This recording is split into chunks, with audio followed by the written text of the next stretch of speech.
Macbeth by William Shakespeare. ইংলিশে SLST 2025-এর প্রস্তুতির এই পর্বে আমরা কভার করব 11-12 সিলেবাসের অন্তর্গত ড্রামা ম্যাকবেথ, যেখানে আমি তোমাদের এই ড্রামার প্রত্যেকটি অ্যাক্ট এবং প্রতিটি scene line by line explanation সহ ডিটেলসে বুঝিয়ে দেব। আশা করি ম্যাকবেথের ওপর এই ক্লাসটি করার পরে তোমাদের কারোরই আর ম্যাকবেথ নিয়ে কোনো সমস্যা থাকবে না। ভিডিও শুরু করার আগে বলে রাখি, চ্যানেলে যারা যারা নতুন কাইন্ডলি চ্যানেলটা সাবস্ক্রাইব করবে এবং ভিডিওটি লাইক করে একটা শেয়ার করে দেবে। এই চ্যানেলে টেক্সট রিডিং এর পাশাপাশি টেক্সট বেসড এবং grammar based mock test class নেওয়া হয়ে থাকে, তাই চ্যানেলটা ফলো করে বেল আইকনটা অবশ্যই প্রেস করে দেবে, তাহলে পরবর্তী ক্লাসের নোটিফিকেশন সহজেই তোমরা পেয়ে যাবে। এছাড়াও সাবজেক্ট রিলেটেড যে কোনো ধরনের কোয়ারি থাকলে বা ডাউট ক্লিয়ার করার থাকলে তোমরা সরাসরি আমার টেলিগ্রাম গ্রুপে বা হোয়াটসঅ্যাপ চ্যানেলে যুক্ত হতে পারো। টেলিগ্রাম গ্রুপের লিঙ্ক এবং হোয়াটসঅ্যাপ চ্যানেলের লিঙ্ক ডেসক্রিপশন বক্সে দেওয়া থাকছে। এছাড়াও এসএলএসটি 2025 সংক্রান্ত যাবতীয় গুরুত্বপূর্ণ নোটস এবং মক টেস্টের জন্য প্র্যাকটিস সেট পারচেজ করতে হলে তোমরা সরাসরি ডেসক্রিপশন বক্সে দেওয়া হোয়াটসঅ্যাপ নম্বরে কন্ট্যাক্ট করতে পারো। মক টেস্ট প্র্যাকটিস সেটগুলির ক্ষেত্রে থাকছে প্রত্যেকটি টপিকের ওপরে 100টিরও বেশি গুরুত্বপূর্ণ এমসিকিউজ। তো দেখো, আজকের ক্লাসে আমরা শুরু করব উইলিয়াম শেক্সপিয়ারের লেখা ম্যাকবেথ নাটক। তো line by line text reading এর আগে আমরা নাট্যকার সম্পর্কে এবং এই ড্রামাটি সম্পর্কে সমস্ত ধরনের গুরুত্বপূর্ণ তথ্যগুলি জেনে নেব। সবার প্রথমে উইলিয়াম শেক্সপিয়ার সম্পর্কে বলতে গিয়ে বলি, ওনার সম্পর্কে তো নতুন করে বলার কিছুই নেই। তিনি ইংরেজি ভাষার সর্বশ্রেষ্ঠ লেখক এবং বিশ্বের বিশিষ্ট নাট্যকার হিসেবে ব্যাপকভাবে তিনি বিবেচনা করা হয়ে থাকেন। তিনি ইংরেজি নাট্যকার, কবি এবং অভিনেতাও বটে এবং তাকে প্রায়শই ইংল্যান্ডের জাতীয় কবি বলে আখ্যায়িত করা হয়ে থাকে এবং অ্যাভেনের বার্ড বলা হয়ে থাকে বা কখনো কখনো দা বার্ডও বলা হয়ে থাকে তাকে। তার জীবনকালে তিনি 39টি নাটক, 154টি সনেট এবং 3টি লং ন্যারেটিভ কবিতা লিখেছেন। এছাড়াও আরও অনেক পদ রয়েছে যেগুলিতে তার লেখনী টাচ করেছে। তো তার রচনা করার এই নাটকগুলি প্রতিটি কিন্তু অন্য যে কোনো নাটকের তুলনায় বেশিবার মঞ্চস্থ হয়েছে। ইংরেজি ভাষার ক্ষেত্রে শেক্সপিয়ার সব থেকে প্রভাবশালী লেখক হিসেবে রয়ে গেছেন এবং তার এই রচনা করা সমস্ত কিছু এখনও পর্যন্ত পড়ার সাথে সাথে পুনর্ব্যাখ্যা করা হচ্ছে। এই বিখ্যাত নাট্যকারের জন্ম হয়েছিল 1564-এ। তার জন্মের তারিখ সম্পর্কে একটা বিতর্ক রয়েছে। কেউ কেউ মনে করেন 26শে এপ্রিল তাকে ব্যাপটাইজ করা হয়, কেউ কেউ মনে করেন ওই 26শে এপ্রিল তার ডেট অফ বার্থ, আবার কেউ কেউ মনে করেন 23 এপ্রিল হচ্ছে তার ডেট অফ বার্থ। আবার ঘটনাক্রমে এই 23 এপ্রিলই কিন্তু তিনি মারা গিয়েছিলেন। এই বিখ্যাত নাট্যকারের জন্ম, বড় হওয়া সবটাই হয়েছিল স্ট্র্যাটফোর্ড আপন আভন, ওয়ারউইকশায়ার, ইংল্যান্ডে। হোলি ট্রিনিটি চার্চে তিনি ব্যাপটাইজড হয়েছিলেন 26শে এপ্রিল 1564-তে। তার পিতা ছিলেন জন শেক্সপিয়ার এবং তার মা ছিল ম্যারি আর্ডেন। তার বাবা ছিলেন একজন গ্লোভ মেকার বা লেদার ওয়ার্কার এবং তার বেসিক যে এডুকেশন সেটা শুরু হয়েছিল কিংস নিউ স্কুলে। এটা একটা গ্রামার স্কুল, এটা একটা চ্যারিটেবল গ্রামার স্কুল। এখানে তিনি তার বেসিক এডুকেশনটা শুরু করেছিলেন, যেখানে তিনি ল্যাটিন, গ্রামার, ক্লাসিক্যাল লিটারেচার, বিশেষ করে ওভিড, সেনেকা এদের সম্পর্কে জ্ঞান লাভ করেছিলেন। তিনি মাত্র 18 বছর বয়সে 1582 সালে তার থেকে 8 বছরের বয়সে বড় অ্যান হ্যাথওয়েকে বিয়ে করেছিলেন, যখন অ্যান হ্যাথওয়ে অলরেডি প্রেগনেন্ট ছিলেন। শেক্সপিয়ারের 3 সন্তান ছিল, যাদের মধ্যে 2জন টুইন্স ছিল। তার প্রথম সন্তান একজন কন্যা যার নাম সুজান এবং দ্বিতীয়বার তার যে যমজ সন্তান হয় তাদের নাম হয় হ্যামনেট এবং জুডিথ। হ্যামনেট শেক্সপিয়ারের একমাত্র ছেলে, যিনি কিনা 11 বছর বয়সে মারা যান। তাই শেক্সপিয়ারের পরবর্তী লেখাগুলোতে আমরা যে ট্র্যাজিক ছাপগুলো পাই বা ট্র্যাজিক এলিমেন্টগুলো পাই, সেটা মনে করা হয় তার এই পুত্র সন্তান হারার শোকটাই যেন সেখানে প্রতিফলিত হয়েছে। তো এই মাত্র 18 বছর বয়সে তিনি বিয়ে করেন। কোথায় এবং ঠিক কখন তা জানা যায়নি, তবে ওরচেস্টারের এপিস্কোপাল রেজিস্ট্রিতে 28শে নভেম্বর 1582 তারিখের একটি বন্ড সংরক্ষণ করা হয়েছে এবং স্ট্র্যাটফোর্ডের 2 যুবরাজ স্যান্ডেলস এবং রিচার্ডসন উইলিয়াম শেক্সপিয়ার এবং অ্যান হ্যাথওয়ের বিয়ের যে লাইসেন্স সেটা ইস্যু করার জন্য বিশপের কাছে জমানত হিসেবে তার বন্ধুদের সম্মতি এবং একবার ব্যান চাওয়ার ভিত্তিতে মৃত্যুদণ্ড কার্যকর করা হয়েছিল। তো অ্যান হ্যাথওয়ের সাথে শেক্সপিয়ারের বিয়ের 6 মাসের মধ্যে তাদের প্রথম কন্যা সন্তান জন্মগ্রহণ করে, কারণ অ্যান হ্যাথওয়ে বিয়ের প্রথম থেকেই প্রেগনেন্ট ছিলেন, এবং তাদের প্রথম কন্যা সন্তান সুজানাকে ব্যাপটাইজড করা হয় 1583 সালের 26শে মে।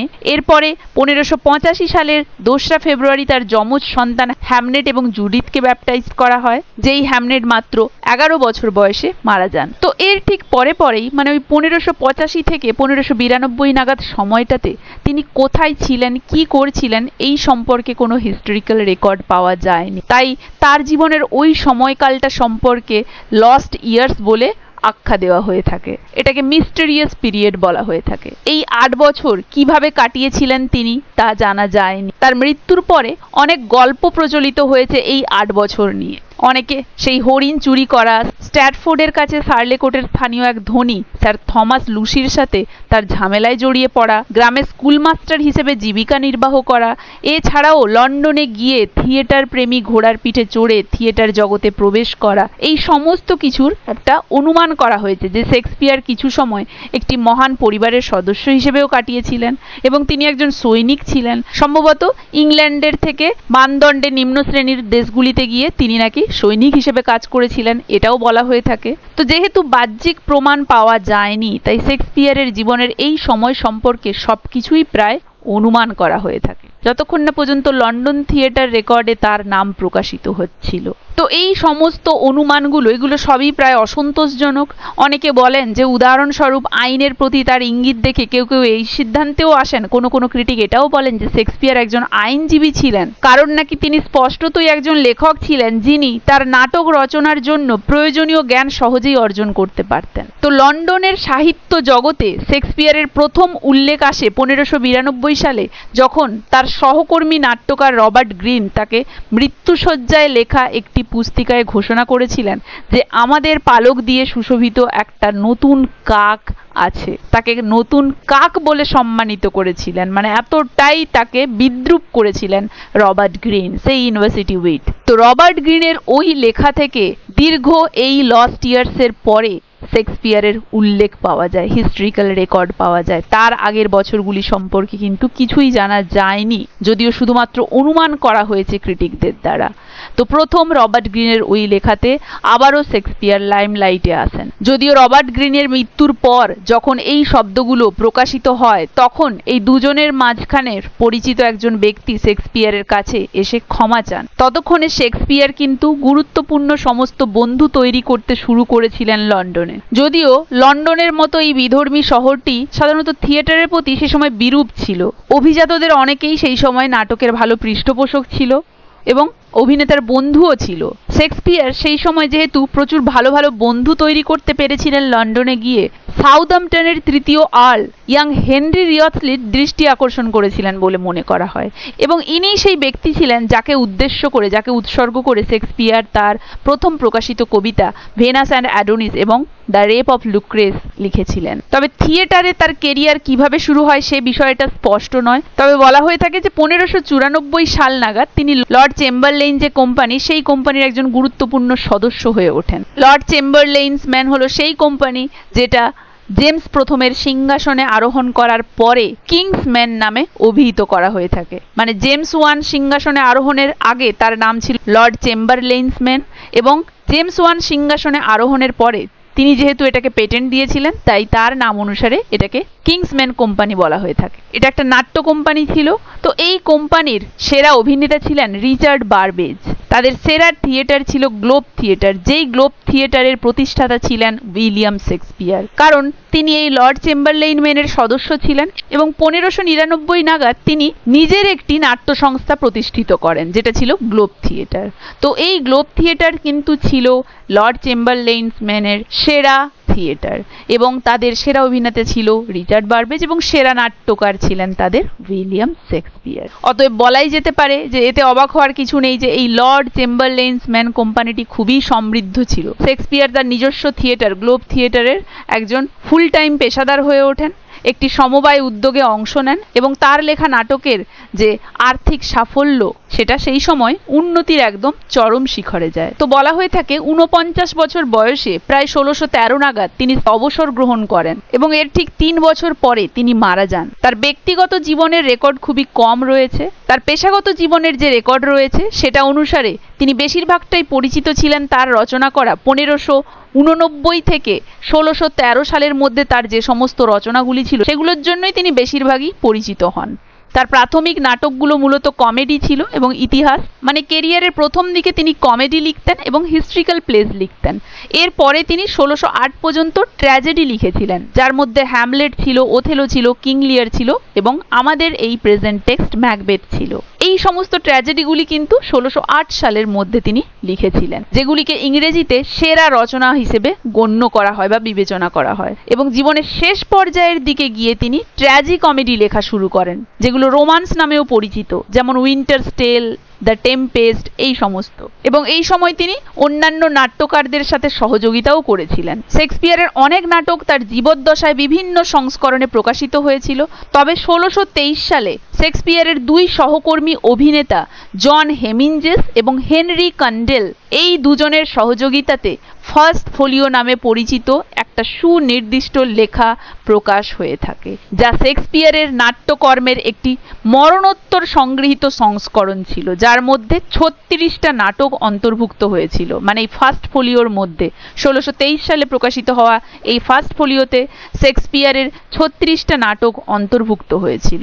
এবং এই ফার্স্ট ফোলিওর প্রিফেস লিখেছিলেন শেক্সপিয়ারের প্রাক্তন প্রতিদ্বন্দ্বী বেন জনসন। এই প্রিফেসে বা এই ভূমিকাতে বেন জনসন শেক্সপিয়ারকে একটি বিখ্যাত উপাধি দিয়ে প্রশংসা করেছিলেন। এই ফার্স্ট ফোলিওর ভূমিকা বা প্রিফেসে বেন জনসন সর্বপ্রথম শেক্সপিয়ারকে বলেছিলেন যে শেক্সপিয়ার শুধুমাত্র একটা যুগের নয়, তিনি হচ্ছেন সর্বকালের জন্য। তিনি হচ্ছেন সর্বকালের শ্রেষ্ঠ নাট্যকার, সর্বকালের শ্রেষ্ঠ লেখক, সর্বকালের শ্রেষ্ঠ কবি, বা বলতে গেলে ইংরেজি ভাষার সর্বশ্রেষ্ঠ লেখক। ইংলিশের এমন কোনো ক্ষেত্র নেই যেখানে তার কলম প্রবেশ করেন। তিনি 1613-তে তার প্রফেশনাল লাইফ থেকে রিটায়ারমেন্ট নিয়েছিলেন এবং স্ট্র্যাটফোর্ডে ফিরে গিয়েছিলেন। রিটায়ারমেন্টের পরে সেখানে গিয়ে তিনি 3 বছর সময় কাটান, 1613 থেকে 1616 পর্যন্ত। এবং 1616-র 23শে এপ্রিল এই সর্বকালের শ্রেষ্ঠ নাট্যকার, লেখক, কবির মৃত্যু হয় 52 বছর বয়সে। তার দেহ হোলি ট্রিনিটি চার্চে সমাধিস্থ করা হয়, স্ট্র্যাটফোর্ডের হোলি ট্রিনিটি চার্চে। এবং তার সমাধির ওপরে এই বিখ্যাত লাইনটি লেখা হয়েছে, blessed be the man that spares the stones and cursed be he that moves my. মানে আমার শরীরকে এখান থেকে যে মুভ করবে বা টাচ করবে সে কিন্তু কার্সড হবে, অভিশপ্ত হবে, আর যারা করবে না তারা আশীর্বাদিত হবে। এই বিখ্যাত লাইন দুটি তার সমাধির ওপরে লেখা হয়েছে, যেটাকে এপিটাফ বলা হয়ে থাকে। তো বিশ্ব সাহিত্যে শেক্সপিয়ারের এক অনন্য স্থান রয়েছে। হোমার এবং দান্তের মতো অন্যান্য কবি, লিও টলস্টয়, চার্লস ডিকেন্সের মতো উপন্যাসিকরা জাতীয় সীমানা অতিক্রম করেছেন, কিন্তু কোনো লেখকের জীবন্ত খ্যাতি শেক্সপিয়ারের সাথে তুলনা করা যায় না, যার নাটক ষোড়শ শতাব্দীর শেষের দিকে এবং সপ্তদশ শতাব্দীর গোড়ার দিকে একটা ছোট থিয়েটারের জন্য লেখা হয়েছিল এবং এখন আগের চেয়েও আরো বেশি দেশে আরো বেশি সংখ্যক মঞ্চস্থ বা পাঠ করা হয়ে থাকে সেগুলো। তাই তো তাকে তার সমসাময়িক কবি বেন জনসন বলেছিলেন যে তিনি একটি যুগের না, বরং তিনি সর্বদা ছিলেন। তো আশা করি এই বিশ্ব সাহিত্যকার শেক্সপিয়ার সম্পর্কে সবার মোটামুটি একটা আইডিয়া জন্মেছে। এবারে জানবো আমাদের এই প্রেজেন্ট টেক্সট ম্যাকবেথ সম্পর্কে। ম্যাকবেথ ইংরেজিতে এর সম্পূর্ণ শিরোনাম হলো দ্য ট্র্যাজেডি অফ ম্যাকবেথ। এটাই হলো এর সম্পূর্ণ টাইটেল, যেটাকে আমরা শর্টে ম্যাকবেথ বলি, যেটা মনে করা হয় 1606 সালে প্রথম মঞ্চস্থ হয়েছিল। যারা নিজেদের স্বার্থে ক্ষমতা কেড়ে নিতে চায় তাদের ওপর রাজনৈতিক উচ্চাকাঙ্ক্ষার বাস্তব ও মানসিক প্রভাব এই নাটকে দৃশ্যায়িত হয়েছে। বলেছিলাম ইংল্যান্ডের রাজা প্রথম জেমস, মানে এলিজাবেথের পরে যে প্রথম জেমস সিংহাসনে বসেছিলেন, তিনি ছিলেন শেক্সপিয়ারের নাট্য কোম্পানির পৃষ্ঠপোষক। বা প্যাট্রন, তার রাজত্বকালে শেক্সপিয়ার যে নাটকগুলি রচনা করেছিলেন সেগুলির মধ্যে ম্যাকবেথ নাটকটিতেই নাট্যকারের সঙ্গে তার পৃষ্ঠপোষকের সম্পর্ক সব থেকে বেশি ক্লিয়ারলি প্রতিফলিত হয়েছিল। এই নাটকটা প্রথম প্রকাশিত হয়েছিল ফার্স্ট ফোলিওতে 1623 সালের সংস্করণে, এবং এই ম্যাকবেথ নাটকটা ছিল শেক্সপিয়ারের সংক্ষিপ্ততম ট্র্যাজেডি, শর্টেস্ট ট্র্যাজেডি। স্কটল্যান্ডের দুঃসাহসী সেনাপ্রধান ম্যাকবেথ 3 ডাইনির ভবিষ্যৎবাণী থেকে জানতে পারেন যে একদিন তিনি স্কটল্যান্ডের রাজা হবেন। উচ্চাকাঙ্ক্ষার দ্বারা প্রলুব্ধ এবং নিজের স্ত্রীর কৃতকর্মের দ্বারা তাড়িত হয়ে ম্যাকবেথ রাজা ডানকানকে হত্যা করেন এবং স্কটল্যান্ডের সিংহাসন অধিকার করে বসেন। কিন্তু তারপরেই অপরাধবোধ প্রসূত এক মানসিক বিকৃতির বশে শত্রুতা এবং সন্দেহের হাত থেকে নিজেকে রক্ষা করতে একের পর এক তিনি খুন করতে বাধ্য হন। সেই সঙ্গে ম্যাকবেথ হয়ে ওঠেন এক স্বৈরাচারী শাসক। একের পর এক ঘটে যাওয়া হত্যাকাণ্ড এবং তার পরবর্তী গৃহযুদ্ধের ফলে ম্যাকবেথ ও তার স্ত্রী দুজনেই কিন্তু পাগল হয়ে যান, উন্মাদ হয়ে যান। লেডি ম্যাকবেথ আত্মহত্যা করেন এবং ম্যাকবেথ শেষমেশ ম্যাকডাফের হাতে পরাজিত ও নিহত হন। শেক্সপিয়ার এই নাটকের যে আখ্যান ভাগ সেটা গ্রহণ করেছিলেন রাফায়েল হলিনস্টের Chronicles of England, Scotland and Ireland থেকে। রাফায়েল হলিনস্টের ইংল্যান্ড, স্কটল্যান্ড ও আয়ারল্যান্ডের ইতিহাস সংক্রান্ত যে ক্রনিকল, সেই গ্রন্থে উল্লিখিত স্কটিশ রাজা ম্যাকবেথ, ম্যাকডাফ ও ডানকানের বিবরণী থেকে তিনি তার নাটকের এই প্রারম্ভিক আখ্যান ভাগটি গ্রহণ করেছিলেন, যদিও তিনি অনেক চেঞ্জেস করেছিলেন। শেক্সপিয়ার এবং তার সমসাময়িক যে নাট্যকারগণ এই গ্রন্থটি সম্পর্কে সবাই পরিচিত ছিল এবং প্রায় সবাই এই গ্রন্থটি থেকে তাদের রচনার বিষয়বস্তু বড় করত। তবে এই নাটকে যে বর্ণনা করা হয়েছে সেই সমস্ত ঘটনার সঙ্গে ম্যাকবেথের যে প্রকৃত ইতিহাস সেটা কিন্তু এক নয়, অনেকটা পার্থক্য দেখা যায়। মনে করা হয় এই ট্র্যাজেডিতে উল্লিখিত ঘটনাগুলি যুক্ত ছিল 1605 সালে গান পাউডার প্লটে জড়িত থাকার অপরাধে হেনরি গার্নেটের মৃত্যুদণ্ডের সঙ্গে। আবার নাট্যজগতে অনেকে এই নাটকটাকে অভিশপ্ত মনে করেন এবং এর নামও উচ্চারণ করেন না। অনেকে এই নাটকটিকে দ্য স্কটিশ প্লে নামেও উল্লেখ করেন এবং বহু শতাব্দী ধরে ম্যাকবেথ এবং লেডি ম্যাকবেথের এই চরিত্র দুটি বহু অভিনেতা এবং অভিনেত্রীদেরকে আকর্ষিত করেছে এবং এই নাটক অবলম্বনে একাধিক চলচ্চিত্র, ধারাবাহিক, অপেরা, উপন্যাস এবং কমিক্সও বেরিয়েছে। ম্যাকবেথ নাটকটি শেক্সপিয়ারের অ্যান্টনি এবং ক্লিওপেট্রা নাটকের সাথেও তুলনা করা হয়ে থাকে।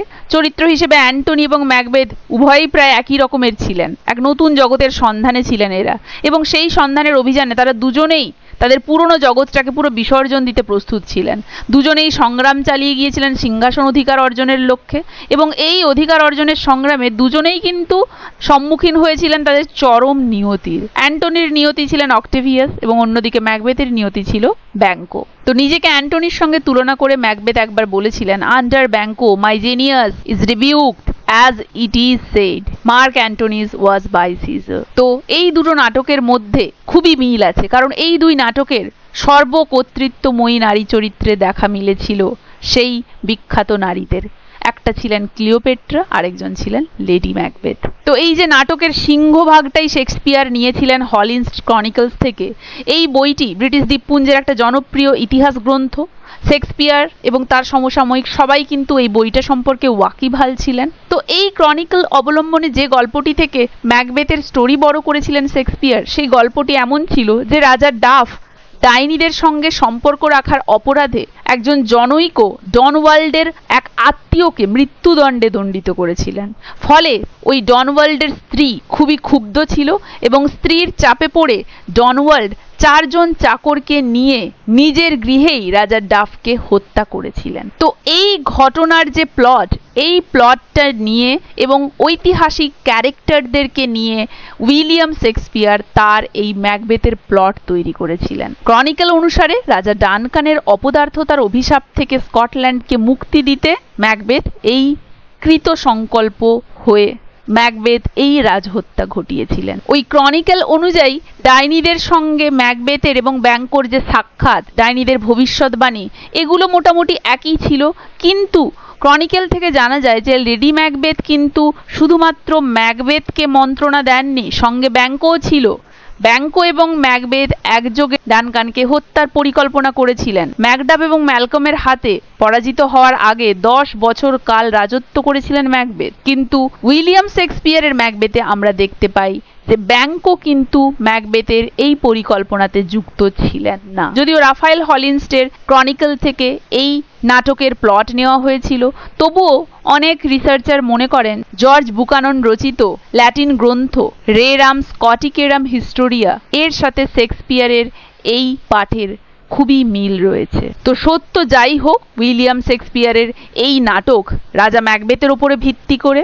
ম্যাকবেথ সত্যিকারেরই একজন ঐতিহাসিক ক্যারেক্টার ছিলেন ঠিকই, কিন্তু ম্যাকবেথ উইলিয়াম শেক্সপিয়ারের নাটকে যেভাবে দেখানো হয়েছে তার সাথে যে ঐতিহাসিক চরিত্র ম্যাকবেথের কোনো মিল নেই। শেক্সপিয়ারের ম্যাকবেথ একটা কাল্পনিক ট্র্যাজেডি, যেখানে ঐতিহাসিক তথ্য থেকে নাটকীয় প্রভাবের জন্য অনেকটা বড় ডিফারেন্স রয়েছে। ঐতিহাসিক প্রেক্ষাপটে রাজা ম্যাকবেথ ছিলেন একাদশ শতাব্দীর একজন স্কটিশ রাজা, যার নাম ছিল ম্যাক বেথার্ড, যাকে শেক্সপিয়ারের ম্যাকবেথে ম্যাকবেথ বলে উল্লেখ করা হয়েছে। সেই ম্যাকবেথ, ঐতিহাসিক ম্যাকবেথ 17 বছর ধরে শাসন করেছিলেন। তিনি শান্তিপূর্ণভাবে শাসন করেছিলেন। নাটকে তাকে খুনি এবং অত্যাচারীর মতো দেখানো হয়েছে, কিন্তু প্রকৃতপক্ষে এই রাজা, ঐতিহাসিক রাজা কিন্তু প্রকৃতপক্ষে সেরকম ছিলেন না। নাটকে দেখানো হয়েছে যে ম্যাকবেথ রাজা ডানকানকে তার দুর্গে হত্যা করেছিল, আর আসলে যে ঐতিহাসিক ঘটনাতে ম্যাকবেথ ডানকানকে যুদ্ধে হত্যা করেছিলেন। আর ঐতিহাসিক কাহিনীতে ম্যাকবেথ অবশেষে তৃতীয় ম্যালকম কর্তৃক নিহত হয়েছিলেন। নাটকে কিন্তু সেটা দেখা যায়নি। নাটকে দেখা গিয়েছে ম্যাকডাফ কর্তৃক নিহত হয়েছেন। তো সর্বশেষ বলা যায় যে শেক্সপিয়ার তার গল্পের প্রাথমিক উৎস রাফায়েল হলিনস্টের ক্রনিকলস থেকে নিয়েছিলেন, যেখান থেকে তিনি প্লট পেয়েছিলেন এবং ঐতিহাসিক চরিত্রগুলোকে সেখানে পুট করে তিনি তার এই ম্যাকবেথ, যেটা কিনা সম্পূর্ণই তার কাল্পনিক একটা নাটক ছিল, যেখানে ইতিহাসের সাথে তার সরাসরি কোনো যোগসূত্র নেই। শেক্সপিয়ারের ম্যাকবেথে যে দেখানো হয়েছিল যে নিজের দুর্গের প্রাসাদেই রাজা ডানকানকে ম্যাকবেথ হত্যা করেছিলেন, এটা কিন্তু প্রকৃতপক্ষে শেক্সপিয়ারের পরিবর্তন, কারণ মূল কাহিনীতে এরকম কোনো কিছু ছিল না। বলা হয়ে থাকে ম্যাকবেথের অপরাধকে জঘন্য থেকে জঘন্যতম করে ফুটিয়ে তোলার জন্যই শেক্সপিয়ার এই ধরনের পরিবর্তন এনেছিলেন ঘটনাতে। কারণ এই যে অপরাধ, অতিথেয়তা শিষ্টাচারের জঘন্যতম উল্লঙ্ঘন, এটা ছিল একটা চরম অপরাধ। হলিনস্টের ক্রনিকলের যে আখ্যান, সেখানে দেখা যায় ইনভারনেসে ডানকান কিন্তু একটি হামলায় নিহত হয়েছিলেন, দুর্গে তার মৃত্যু ঘটেনি। তাই ডনওয়াল্ড ও রাজা ডাফের গল্পটির আধারে শেক্সপিয়ার তার নাটকের আখ্যানভাগে এই গুরুত্বপূর্ণ পরিবর্তনটি ঘটান নিজের মতো করে। এছাড়াও তিনি আরও একটি পরিবর্তন করেছিলেন, যেটা বললাম যে ক্রনিকলের ঘটনা অনুযায়ী ব্যাংকো যুক্ত ছিল ডানকানকে হত্যাকাণ্ডে, কিন্তু শেক্সপিয়ারের ম্যাকবেথে ব্যাংকোকে আমরা ম্যাকবেথের সঙ্গী দেখতে পাইনি রাজার হত্যাকাণ্ডে। এর কারণ হিসেবে বলা যেতে পারে যে শেক্সপিয়ারের সময়কালে ব্যাংকোকে স্টুয়ার্ট রাজা প্রথম জেমসের প্রত্যক্ষ প্রিডেসেসর মনে করা হতো। মানে মনে করা হতো জেমস 1 ছিলেন ওই ব্যাংকোরই বংশধর।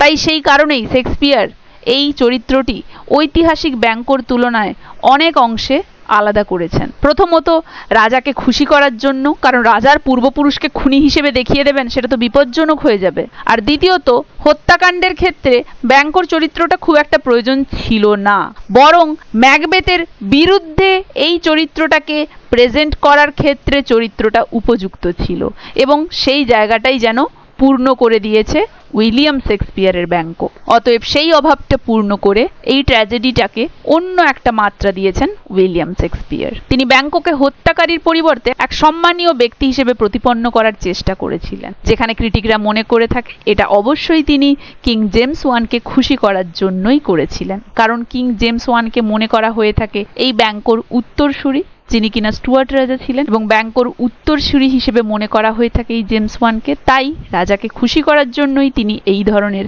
চেঞ্জেস করেছিলেন বলে মনে করা হয়ে থাকে বিশেষজ্ঞদের দ্বারা। তো আশা করি ম্যাকবেথের ব্যাকগ্রাউন্ড সম্পর্কে সবার আইডিয়া ক্লিয়ার হয়েছে। এই নাটকে মোট 5টা অ্যাক্ট রয়েছে। অ্যাক্ট 1-এ 7টা সিন রয়েছে, অ্যাক্ট 2-তে 4টে সিন রয়েছে, অ্যাক্ট 3-তে রয়েছে 6টা সিন, অ্যাক্ট 4-এ 3টা সিন এবং অ্যাক্ট 5-এ রয়েছে 8টা সিন। এই নাটকের চরিত্রগুলি হচ্ছে 3 উইচেস, 3জন ডাইনি, যাদেরকে 3জন ওয়েয়ার্ড সিস্টার্স বলা হয়ে থাকে।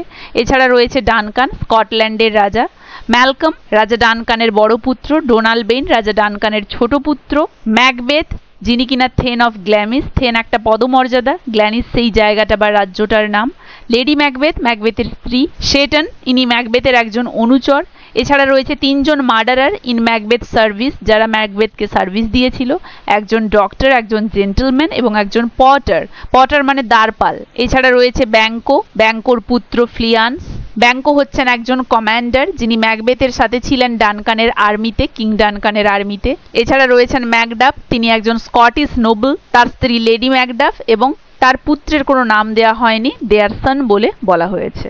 এছাড়া রয়েছেন আরও অনেক স্কটিশ নোবেলস, লেনক্স, রস, অ্যাঙ্গাস, মেন্টিথ, কেটনেস। এছাড়া দেখতে পাবো সিওয়ার্ডকে, যিনি কিনা commander of the English force, তার পুত্র ইয়াং সিওয়ার্ডকে। এছাড়া দেখতে পাবো a captain in Duncan's army, an old man, a doctor at the English court, মানে স্কটিশ একজন ডক্টর ছিলেন, ইংলিশ একজন ডক্টর ছিলেন। হেকেট ছিলেন, 3 ম্যাসেঞ্জার্স ছিলেন, 3 সার্ভেন্টস ছিলেন, আ লর্ড, আ সোলজার। এছাড়াও অনেক অ্যাটেন্ডেন্টস, আ সিওয়ার্ড, সার্ভেন্ট, লর্ড, থেন্স এবং সোলজার্সদেরকেও আমরা দেখতে পাবো এই নাটকের চরিত্র হিসেবে। তো line by line text reading শুরু করছি। Act 1, scene 1। Thunder and lightning enter 3 witches. বজ্রপাত আর বিদ্যুৎ চমকালো। থান্ডার বজ্রপাত, লাইটনিং বিদ্যুৎ চমকালো। এন্টার 3 উইচেস, তিনজন ডাইনি প্রবেশ করলো। মানে নাটকের দৃশ্য হয়, তাহলে প্রথম অঙ্ক প্রথম দৃশ্য। তিনজন ডাইনি প্রবেশ করলো, বজ্রপাত, বিদ্যুৎ চমকালো। ফার্স্ট উইচ, প্রথম ডাইনি। When shall we 3 meet again, আমরা তিনজন আবার কখন দেখা করব। In thunder, lightning or in rain, বজ্রপাত, বিদ্যুৎ চমকানি নাকি বৃষ্টিতে। সেকেন্ড উইচ, তখন দ্বিতীয় উইচ কি বলছে?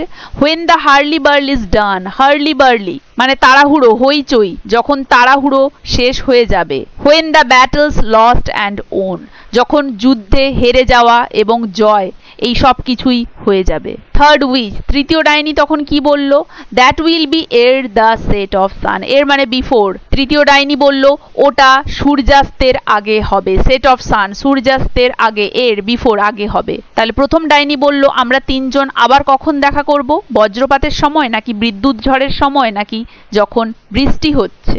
তখন দ্বিতীয় ডাইনি বলল যখন তাণ্ডব শেষ হয়ে যাবে, যখন যুদ্ধে এক পক্ষ হেরে যাবে এবং অন্য পক্ষ জয়ী হয়ে যাবে, মানে যুদ্ধের রেজাল্ট ক্লিয়ার হয়ে যাবে তখন।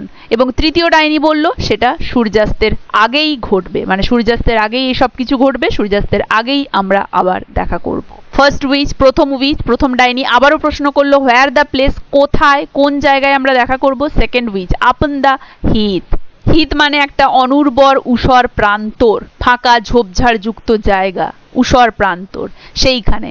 থার্ড উইচ বলল there to meet with Macbeth, সেখানে আমরা ম্যাকবেথের সাথে দেখা করব।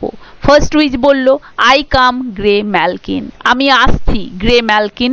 সেকেন্ড উইচ প্যাডক কলস, দ্বিতীয় ডাইনি প্যাডক ডাকছে, মানে তার পরিচিত ব্যাঙ, তার অ্যাটেন্ডেন্ট প্যাডক আমাকে ডাকছে। থার্ড উইচ অ্যানন, তৃতীয় ডাইনি বলল আমি শীঘ্রই আসছি। দেখো এই যে গ্রে ম্যালকিন, এর মানে হচ্ছে an old female cat.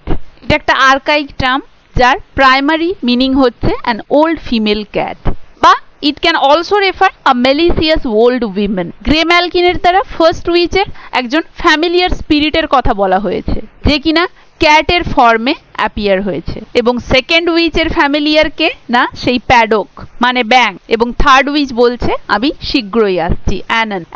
Anion মানে শুন, শীঘ্রই, মানে সে কাউকে বলছে একটা কলের অ্যান্সার দিয়ে, তখন তো ফোন ছিল না, জাস্ট এটা একটা কেউ যেন তাকে ডাকছে, সেই ডাকের উত্তর দিয়ে সে যেন বলল যে আই এম কামিং শুন, আমি শীঘ্রই আসছি। অ্যানন মানে শুন, শীঘ্রই। এরপরে সবাই মিলে একসাথে বলে উঠলো all fair is foul and foul is fair, hover through the fog and fill the air, ম্যাকবেথের সেই বিখ্যাত লাইন। যাই ন্যায্য তাই নোংরা, ফেয়ার ন্যায্য বা সুন্দর, ফাউল নোংরা, অ্যান্ড ফাউল ইজ ফেয়ার। তাহলে যা কিছুই ন্যায্য তাহা কিছুই নোংরা, মানে যা কিছুই ভালো তা কিছুই খারাপ, আবার যা কিছু খারাপ তা কিছুই ভালো। হোভার মানে মুভ ওভার, থ্রু মধ্য দিয়ে, দ্য ফগ সেই ডিপ কুয়াশা, অ্যান্ড ফিল দি এয়ার এবং নোংরা বাতাস। এইটা বলে এই তিনজন ডাইনি, এই তিনজন উইয়ার্ড সিস্টার্স, মানে এই তিনজন বোন যারা উইয়ার্ড, যারা অন্যরকম দেখতে, বিশ্রী দেখতে, এরা কি করলো ওই কুয়াশা এবং নোংরা বাতাসের মধ্য দিয়ে উপরে উঠে চলে গেল। মানে তারা তো ডাইনি ছিল, অশরীরী আত্মা ছিল, তারা এই জিনিসটা বলতে বলতে ফেয়ার ইজ ফাউল, যাই ভালো তাই মন্দ, যাই মন্দ তাই ভালো, এটা বলতে বলতে তারা নোংরা বাতাস এবং কুয়াশার মধ্য দিয়ে ওপরে চলে গেল। তো আশা করি এতদূর পর্যন্ত সবাই বুঝতে পেরেছো। ড্রামাগুলো যেহেতু লেন্থের দিক থেকে খুবই বড়, তাই অবশ্যই এগুলো বেশ কয়েকটি পার্ট করে আমি তোমাদের পড়াবো। তো পার্ট 1 তাহলে এখানেই শেষ করছি। দেখা হচ্ছে পার্ট 2 নিয়ে পরবর্তী ক্লাসে।